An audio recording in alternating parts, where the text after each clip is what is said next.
What's up, guys? Tuki here, back again with some more NHL 16 and my Nations United GM mode series, and really just getting right into this episode because I want this to go quickly. I don't want this to be a half an hour episode.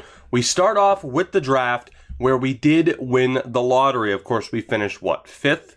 I think fifth from the bottom in the league, and we move up to the third overall pick in the draft. However, we didn't have anybody eligible inside the top five. So we made a trade. We traded down with the Devils. We dropped back 3 spots, but we pick up some depth draft picks, and that allows us to take Igor Kasparaitis, our best prospect drafted yet. Now our next pick comes 43rd overall, the 13th pick here in the second round of the draft. I was very tempted to trade up into the first round again because there were some decent players. I was looking at this group of defensemen who thankfully I didn't trade up to get. It wouldn't have been worth it. But Hannon, who went to the Ducks, certainly would have been worth it. So that is pretty disappointing to have missed out on him. But jumping now to our pick here in the second round, we do take another defenseman. Obviously, they say in the NHL, you take the best available. You don't draft for need like you do, say, in the NFL. But, our hands are kind of tied here in terms of the players that we need and our lack of defense. So we take Shanahan, who ends up not being that great. But with our next pick in the second round, we strike gold. It is George Welch. We didn't take him the first time, but he ends up being medium top 6, and that makes up for the subpar Shanahan pick.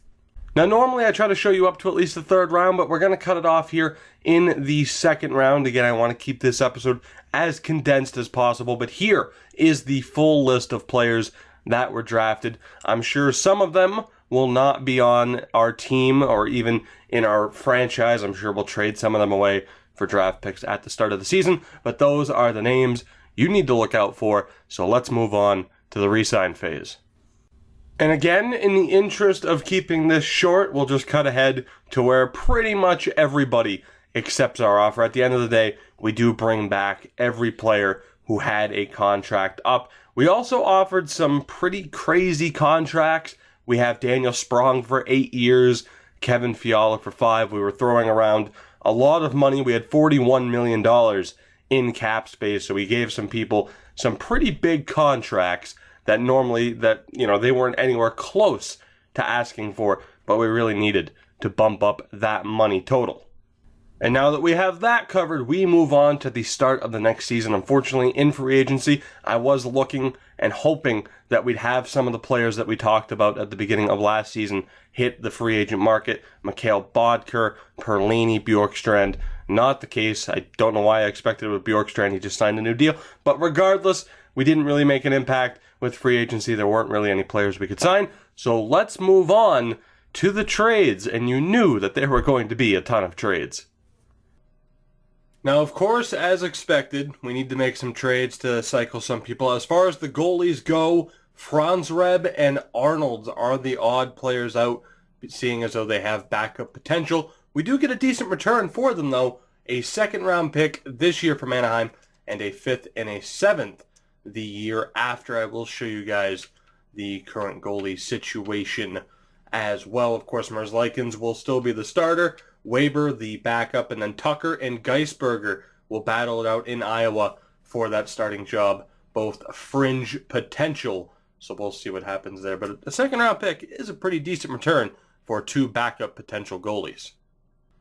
Next up, we cycle out some AHL-level prospects from the defensive core. It is a little bit risky because they are all AHL top 2D, which means there is a slight chance they could make the NHL. But we get another second-round pick, this time from Boston, as well as a couple of extras. But we are racking up second-round picks, which could be very, very valuable for us in the next draft.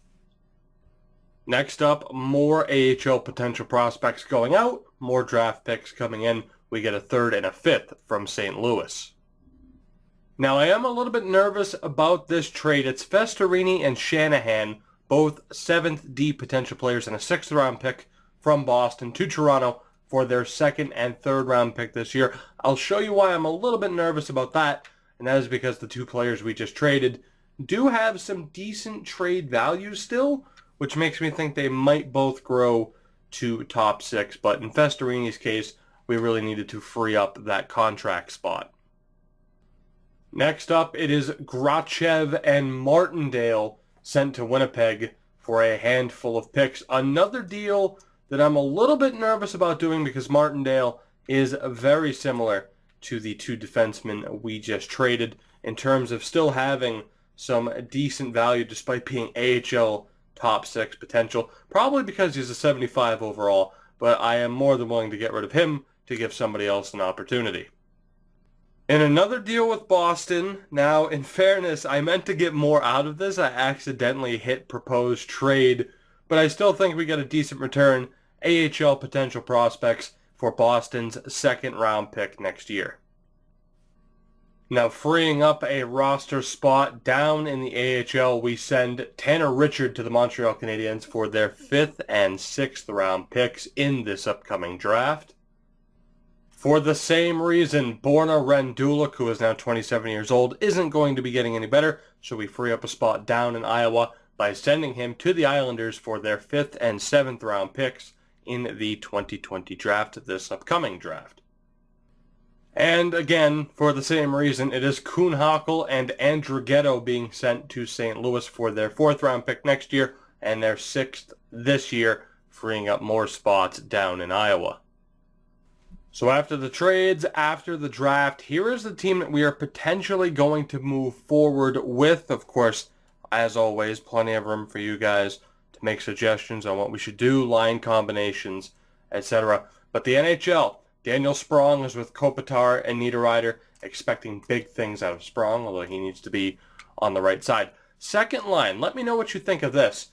Kevin Fiala with the rookie George Welch and Nikolai Ehlers, thinking that maybe rather than having Draisaitl on the second line, who yes has good stats but might not be the most offensive, maybe that line would be a bit more offensively dynamic. The third line, we have McIntyre, Draisaitl, and Bowles, but is it worth having McIntyre? He is listed as a third line guy. Is it worth having him on the third line, or should we bump him up over somebody like Kevin Fiala at this point? Let me know what you think. Rodrigo Abols has made the roster, though, which is why Tanner Richard was traded. The fourth line it's consisting of guys who aren't going to be here long term and are really the next 3 to go once guys from Iowa easy for me to say, are ready. Once guys from Iowa are ready. It's Bozon, Reeder, and Sven Berchke. 2 of them are 26 years old, so that's not a very good sign. Defensively, of course, Mueller and Yossi, we've re-signed Lucas Spiza to a 1-year, $7 million contract. We needed him. We needed the cap hit, and he also makes our defense a little bit better. He is playing with Colin Fontana, and then we have Puzic with Siegenthaler. So defensively, we're looking all right, but we really need to start getting some progression out of these players. And the goaltenders, it is Merzlikon and Ludovic Weber. As expected, we also signed Marcel Koch to the same contract that we gave to Lucas Spiza. Down in the AHL, now we could absolutely have a competitive roster right now. I have the Lions currently set up, though, in terms of potentials and those players getting the ice time first. But we could easily be putting a potential playoff team, if not championship potential team, on the ice in Iowa. But for now, the top line is Igor Kasparaitis, our first round pick at 6 overall. Low top 6 potential now at 63 overall. We have Vyacheslav Andronov, who was taken in the 4th round and is medium top 9. And then Mikhail Denisov, another 4th round pick, who is low top 9. So our best prospects, all below 70 overall right now. They certainly need some ice time. The question is, will they live up to their potentials? We have Kay Shaweri with Pavel Karnikov and Richard Bukarts on the second line. Third line is Nico Hischier with Calvin Thurkauf and Marcus Trigg. The fourth line, Mayenshine, Busenius, and Damian Riot. And I, of course, will show you guys the scratch players. Once you get a look at the defense is pretty much the exact opposite. This is the ideal defense for our team. It's Simon Schutz with Yuri Mogilny, Stepan Fakovsky with Igor Burmistrov, and Maxim Kondratiev with Josh McKee. The goaltending, Willie Tucker will start over Geisberger simply because he is a little bit younger. The scratched players, though, Zev Polovs, Klotz, Sorensen, Sin Shalapfer, currently scratched because we are giving the ice time to some of these younger guys. Who else is there? I think we missed somebody.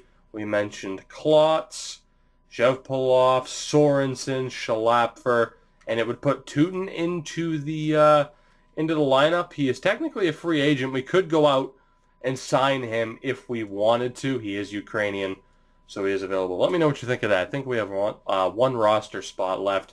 But anyway, I don't want this episode to go on any longer than it has to. Those are the lines. These are our rosters. Let me know what you think, what changes we could potentially make. And in the next episode, we will begin simming the next season, and we will see if we can return to the playoffs. But as always, guys, I thank you so much for watching. As always, if you've enjoyed this episode, make sure to hit that like button to help out the channel. Subscribe if you haven't already to continue following this series. And I will see you guys in the next episode.